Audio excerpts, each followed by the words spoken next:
السلام علیکم۔ چند حقیقتیں۔ ہم ضرورت پڑنے پر ضرورت مند بن جاتے ہیں اور ضرورت ختم ہونے پر غیرت مند، مگر احسان مند کبھی نہیں بنتے۔ پریشانی حالات سے نہیں، خیالات سے پیدا ہوتی ہے۔ عارضی جذبات پر مستقل فیصلے نہیں کرنے چاہیے۔ آج کا سبق شروع کرتے ہیں۔ پناہ مانگتی ہوں اللہ کی شیطان مردود سے۔ شروع اللہ کا نام لے کر جو بڑا مہربان نہایت رحم والا ہے۔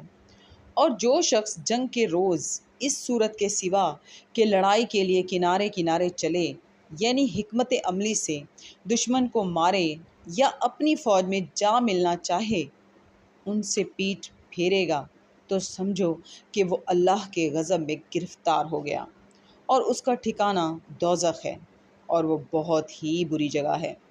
تم لوگوں نے ان کفار کو قتل نہیں کیا بلکہ اللہ نے انہیں قتل کیا۔ اور اے محمد صلی اللہ علیہ وسلم، جس وقت تم نے کنکریاں پھینکی تھیں تو وہ تم نے نہیں پھینکی تھیں بلکہ اللہ نے پھینکی تھیں۔ اس سے یہ غرض تھی کہ مومنوں کو اپنے احسانوں سے اچھی طرح آزما لے۔ بے شک اللہ سنتا ہے، جانتا ہے۔ بات یہ ہے، کچھ شک نہیں کہ اللہ کافروں کی تدبیر کو کمزور کر دینے والا ہے۔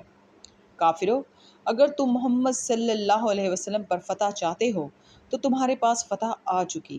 دیکھو، اگر تم اپنے افعال سے باز آ جاؤ تو تمہارے حق میں بہتر ہے، اور اگر پھر نافرمانی کرو گے تو ہم بھی پھر تمہیں عذاب کریں گے، اور تمہاری جماعت خواہ کتنی ہی کثیر ہو تمہارے کچھ بھی کام نہ آئے گی، اور اللہ تو مومنوں کے ساتھ ہے۔ اے ایمان والو، اللہ اور اس کے رسول کے حکم پر چلو اور اس سے روگردانی نہ کرو، اور تم سنتے ہو۔ صدق اللہ العظیم۔